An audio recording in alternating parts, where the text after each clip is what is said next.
हाँ जी students good morning. Next अपना topic है पेज नंबर 114 ते that is the equation of the line in 1 point form. ठीक है, जब पॉइंट स्लोप भी इन्होंने लिखा हुआ है 1 पॉइंट फॉर्म दे विच अपने को इक्वेशन ऑफ लाइन जी होंगी वो की होंगी है। 1 पॉइंट का मतलब की है कि आपने equation of the straight line पता करनी है that is passing through the given point. आपू एक पॉइंट जोड़ा गिवन है कि जिदे विच इक्वेशन पास करती है and making an angle theta with the axis. तो वह की हैगी एंगल बना रही है theta with the x axis नाल इन्ने डिग्री का एंगल बना रही है। जो एंगल पता है तो we can calculate the slope. M की वैल्यू आप कैलकुलेट कर सकते हैं equal to tan theta.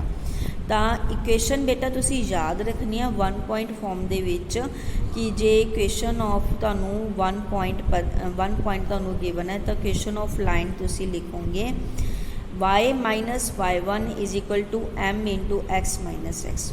Clear, y minus y1 is equal to m into x minus x1। एक पॉइंट की लोड़ है, m की वैल्यू आप एंगल तो कर सकते हैं। सैकेंड अपने को है 2 पॉइंट फॉर्म। 2 पॉइंट फॉर्म के विच आपानू इक्वेशन ऑफ स्ट्रेट लाइन पता करनी है that is passing through the 2 given points x1 y1 and x2 y2 विच दी पास कर दिया। एक अजिही स्ट्रेट लाइन की इक्वेशन आपाने पता करनी है।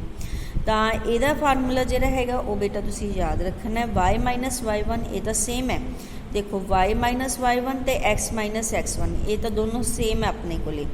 क्लीयर, m की वैल्यू क्योंकि आपू एंगल नहीं दिता है ये तो m की वैल्यू का फार्मूला वैसे भी तुहानू पहला करवाया हुआ है, ये तुसी याद रखना है y2 minus y1 upon x2 minus x1। ये तुसी फार्मूला इत्थे यूज़ करना m का।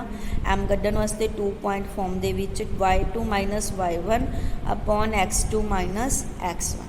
क्लीयर, ये दोनों जेडे है इक्वेशन तुसी 1 पॉइंट गिवन है तो ये वाला, जे 2 पॉइंट गिवन है तो आ वाला फार्मूला तुसी अप्लाई करना है। क्लीयर, तो स्लोप जी है ये होंगी अपने को स्लोप की वैल्यू। एग्जाम्पल करते हैं, find the equation of the line. अपने लाइन की इक्वेशन पता करनी है जोड़ा कि -2 3 विच दी पास करता विद स्लोप ही आपू गिवन है। m की वैल्यू -4 गिवन है। Equation of line formula first formula आपने अप्लाई करता y माइनस y1। देखो y माइनस y1 की वैल्यू 3 पुट करती, m की value -4 x minus x1 minus एक इत्थे है एक ये ऑलरेडी होंगे फार्मूले एक्स माइनस माइनस प्लस हो जाएगा x प्लस 2। क्लीयर, इनू मल्टीप्लाई कर दो माइनस दे 4x माइनस दे 8 आ जाएगा अपने को। तो इनू लैफ्ट हैंड साइड पर ले जाओ 4x, ठीक है, plus y plus 8 minus 3 plus 5। तो this is the equation of the line हो जाएगी। सेकेंड अपने को एग्जाम्पल है the perpendicular from the origin to a line. ठीक है, परपेंडिकुलर ओरिजिन तो खिंचे एक लाइन के उत्ते to a line meets it at the point. इस लाइन को m पॉइंट ते -29 ते मिलता है। Find the equation of the line. आपने लाइन की इक्वेशन है जी वो पता करनी है। देखो हुण ये तुसी ध्यान च रखना है क्योंकि ये वाला पॉइंट इस लाइन के उत्ते लाई करता है, यानी कि लाइन इस पॉइंट विच दी पास करती है ना। तो 1 पॉइंट तो आपको पता, हुण आपां स्लोप चाहिए है। स्लोप किस तरह कड्डांगे क्योंकि हाँ ओरिजिन है, ओरिजिन के कोआर्डीनेट्स की होंगे 0 0 तो m के कोआर्डीनेट्स आपां पता है -2 ते 9। हुण आ वाली लाइन है जी ये परपेंडिकुलर है ये उत्ते है ना। तो जे आपां OM की स्लोप पता लग जाए तो आप AB की स्लोप कट सकते हैं। क्लीयर, OM की स्लोप च आप 2 पॉइंट फार्मूला अप्लाई करांगे x2 minus y2 minus y1 upon x2 minus x1। Clear, तो स्लोप ऑफ OM की हो जाएगी 9 minus 0 upon -2 minus 0 minus 9/2। Clear, तो हुण OM की स्लोप आपको पता लगी, AB की आप किमें कर सकते हैं। तुहानू ये चीज़ करवाई सी जो 2 लाइन्स परपेंडिकुलर होंदियां तो उन्हां दी स्लोप की प्रोडक्ट की होंदी हैगी -1 के इक्वल है। क्लीयर, जे ये अपने को m1 है ये m2 है अपने को तो m1 की वैल्यू आप कट सकते हैं -1/m2, यानी कि जिन्नी ये स्लोप है ਉਹਦਾ ਨੈਗੇਟਿਵ ਰੈਸੀਪ੍ਰੋਕਲ, ਉਹਦੇ ਮੂਹਰੇ ਇੱਕ ਮਾਈਨਸ ਲਾਉਣਾ ਹੈ ਤੇ ਉਹਦਾ ਰੈਸੀਪ੍ਰੋਕਲ ਕਰ ਦੇਣਾ ਹੈ।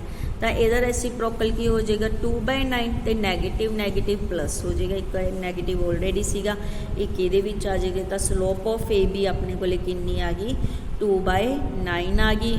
1 ਪੁਆਇੰਟ ਆਪਾਂ ਨੂੰ ਪਤਾ -2 ਤੇ 9 ਫਾਰਮੂਲੇ 'ਚ ਆਪਾਂ ਨੇ ਪੁੱਟ ਕਰ ਦਿੱਤਾ। y minus y1 is equal to 2/n, x minus minus minus plus हो जाएगा +2।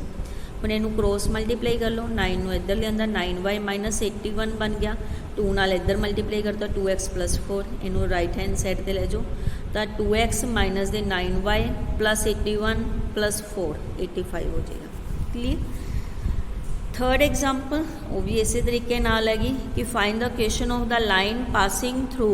ਲੋਕੇਸ਼ਨ ਆਫ ਲਾਈਨ ਆਪਾਂ ਨੇ ਪਤਾ ਕਰਨੀ ਹੈ ਜਿਹੜੀ ਕਿ -3 ਤੇ 5 ਵਿੱਚ ਦੀ ਪਾਸ ਕਰਦੀ ਹੈ and perpendicular to the line through the points. ਤੇ ਇਹ ਵਾਲੀ ਜਿਹੜੀ ਲਾਈਨ ਹੈ ਇਹ ਏ ਬੀ ਦੇ ਉੱਤੇ ਕੀ ਹੈ ਪਰਪੈਂਡੀਕੂਲਰ ਹੈਗੀ। ਤਾਂ ਸੇਮ ਆਪਾਂ ਨੂੰ ਸਲੋਪ ਦੀ ਲੋੜ ਹੈ ਇਹਦੇ ਵਿੱਚ ਵੀ।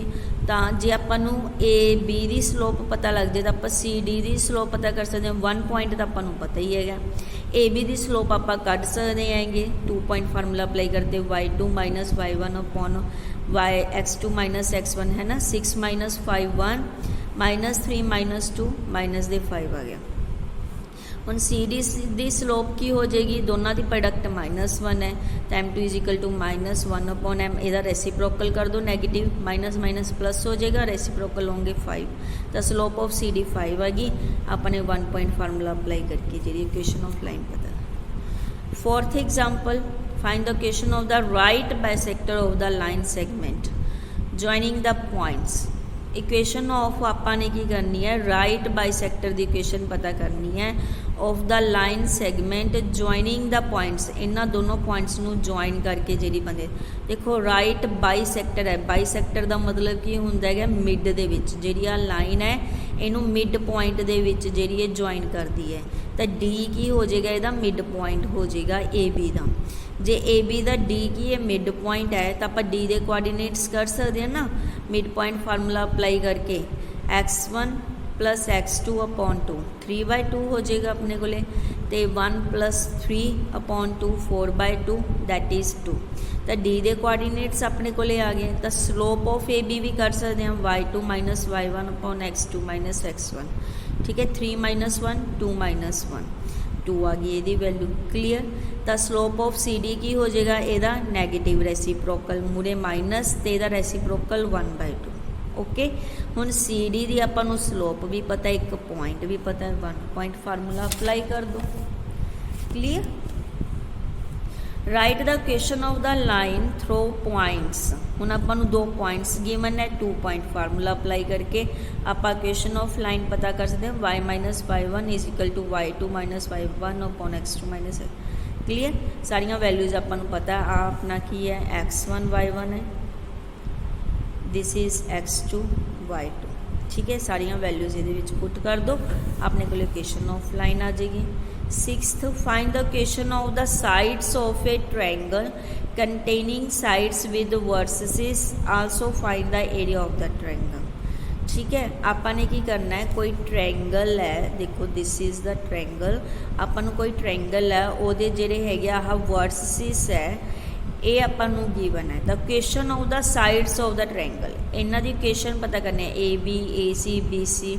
ठीक है and also the area of the triangle भी पता करना है। देखो इक्वेशन ऑफ द लाइंस आप पता कर सकते हैं क्योंकि ए पॉइंट पता है B point 2 point formula apply करता अपने को इक्वेशन ऑफ लाइन आ जाएगी। फिर बी सी वास्ते भी सेम 2 पॉइंट तो सी ए वास्ते भी 2 point formula apply. Area of triangle कड्ढन का फार्मूला तो लास्ट चैप्टर च करवाया सीगा। जो भी कोआर्डीनेट्स उन्होंने लिख लो 4 - 2 इस तरह तो क्रॉस मल्टीप्लाई करके अपने को ਜਿਹੜਾ ਹੈਗਾ ਏਰੀਆ ਆਫ ਟ੍ਰਾਇੰਗਲ ਆ ਜਾਏਗਾ।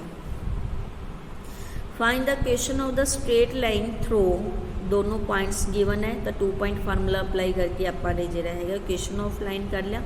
Find the coordinates of the point where it meets the axis. ठीक है ਹੁਣ ਆਪਾਂ ਨੇ ਕੀ ਕਰਨਾ ਹੈਗਾ ਉਹ ਕੋਆਰਡੀਨੇਟਸ ਪਤਾ ਕਰਨਾ ਜਿੱਥੇ ਇਹ ਕੀ ਹੈ ਐਕਸ ਐਕਸਿਸ ਦੋਨੋਂ ਐਕਸਿਸ ਨੂੰ ਮੀਟ ਕਰਦੇ। ਦੇਖੋ ਜੇ ਆ ਆਪਣੇ ਕੋਲੇ एक्सिस है आ अपनी लाइन है ए ते बी। ठीक है ਤੇ ਆਪਾਂ ਨੂੰ ए ਦੇ ਕੋਆਰਡੀਨੇਟਸ ਜਿਹੜਾ ਹੈਗਾ ਜਿਹੜੀ ਇਹ ਲਾਈਨ ਆ ਉਹ ਇਹਨਾਂ ਦੋਨੋਂ ਪੁਆਇੰਟਸ ਦੇ ਵਿੱਚ ਦੀ ਪਾਸ ਕਰਕੇ ਆ ਇਕੁਏਸ਼ਨ ਆਫ ਲਾਈਨ ਬਣ ਗਈ। ਠੀਕ ਹੈ, ए बी लाइन की इक्वेशन अपने को आ बन गई। Okay, it meets the x axis. हुण आपने ए ते बी दे कोआर्डीनेट्स पता करने, ए ते बी दे कोआर्डीनेट्स पता करांगे तो आ एक्स एक्सिस है। एक्स एक्सिस नूं जदों ये मिलूगी तो आपां नूं पता इत्थे वाई इक्वल टू की हुंदा 0 हुंदा, तुहानूं दस्सिया सी। तो जदों वाई एक्सिस नूं मिलदी उदों एक्स इक्वल टू 0 हुंदा। इहदे विच वाई पहलां जदों आपां ए दे कोआर्डीनेट्स पता करने आपां वाई दी वैल्यू 0 पुट कर दांगे। वाई की वैल्यू 0 पुट की 3x माइनस 24 नूं राइट हैंड साइड ते लै गए, 3 नाल डिवाइड करता, 8 आंसर है। तो ए दे कोआर्डीनेट्स की बन जाएंगे 8 0। ओके, तो वाई एक्सिस करना तो x इक्वल टू 0 पुट कर दो। x इक्वल टू 0 पुट किया तो 4y minus 24 equal to 0, right hand side ते लैके 24 बाई 4 6 आंसर। तो 0 6 की है अपने को बी दे कोआर्डीनेट्स है। Also find the portion of the straight line intercepted between the axes। तो आपने होर की पता करना है, portion of the straight line, यानी कि portion of the line intercepted between axis, that is the distance between 8 0 and 0 6। ठीक है, आ वाला जिहड़ा हैगा इन्हां दोनों दे विचकार इहदी आपां लेंथ पता करनी है। तो डिस्टेंस फार्मूला अप्लाई कर देवांगे आपां, तो x2 माइनस x1 का square plus y2 minus y1 का स्केयर। आंसर क्या आ जाएगा 10 यूनिट्स आ जाएगा। ओके, 8th एग्जाम्पल भी इसी तरह ही है। Find the equation of the medians of a triangle whose vertices are. आपां नूं कोई ट्रायंगल गिवन है, उहदे वर्टिसेस गिवन है, आपां ने इक्वेशन ऑफ द मीडियंस कढ़नी है। मीडियंस की इक्वेशन कढ़न वास्ते पहला देखो AD मीडियन है, इहदा BE AC का मीडियन है, तो CF की है, AB का मीडियन है। मीडियन का मतलब की है, D की है, BC का मिड पॉइंट है, E AC का मिड पॉइंट है, F AB का मिड पॉइंट है। तो आपां हुण जदों मिड पॉइंट्स है, मिड पॉइंट दी वैल्यूज़ कढ सकते हैं ना, D के कोआर्डीनेट्स आपां कढ सकते हैं मिड पॉइंट फार्मूला अप्लाई करके, x2 plus x1 plus x2, ठीक है, अपॉन 2। तो 6 प्लस 3 अपॉन 2 किया 9/2, तो 2 प्लस 3 किया 5/2 अपने को आ जाएगा। उमें आप ई दे कोआर्डीनेट्स कर लाँगे, 4 प्लस 3 7/2 3/2। ठीक है, एफ दे कोआर्डीनेट्स कढ़ ले, 4 प्लस 6 10/2 5, तो 2/2 1।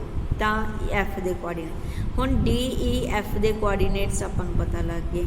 हुण आपने AD की वैल्यू जो पता करनी है, A दे कोआर्डीनेट्स पता है, D दे पता है, तो 2 पॉइंट फार्मूला अप्लाई करके इक्वेशन कट सकते हैं ना। आप यही किया उमें B दे पता है, E दे पता है, 2 पॉइंट फार्मूला, C ते F ते भी सेम 2 पॉइंट फार्मूला अप्लाई करके आपने इक्वेशन जी सॉल्व कर ली। 9th examples by using the concept of equation of line prove that the 3 points are collinear. हुण देखो जदों आपां नूं इक्वेशनस ऑफ लाइन पता है उदों आपां किवें शो करांगे कि 3 पॉइंट्स कोलिनियर। तो उहदे विच तुसीं की करना बेटा, पहलां की करोगे 2 पॉइंट्स, कोई भी 2 पॉइंट कोई भी लै सकदे, जरूरी नहीं जिहड़े इन्हां ने लत्ते उही लैने। तुसीं कोई भी 2 पॉइंट लैके 2 पॉइंट फार्मूला अप्लाई करके इक्वेशन ऑफ लाइन कट लोगे। देखो ये तो मैं तुहानूं दस चुकी ना किवें करना है। 2 पॉइंट फार्मूला अप्लाई करके आपने इक्वेशन ऑफ लाइन कर ली, तो जो भी तीजा पॉइंट रिमेनिंग बच जाएगा। ठीक है, ये हो जाए जिन्ना दोनों सॉल्व करके इक्वेशन बनाई है वो दोनों छड्ड के जो तीजा पॉइंट रह जाएगा वो तुसीं इहदे विच पुट कर दो। x की वैल्यू 8, y की वैल्यू 2 पुट करती, तो जे आंसर तुहाडे कोले इक्वल आ जाते, left hand side is equal to right hand side, तो गिवन पॉइंट्स की हो जाएंगे कोलिनियर हो जाएंगे। जे इक्वल नहीं आते तो कोलिनियर नहीं है, जे इक्वल आ जाते तो वह कोलिनियर है। क्लीयर, इस तरीके नाल बेटा तुसीं इहनूं करना है। 4th C एक्सरसाइज तुहाडी इस तरीके नाल सॉल्व होएगी।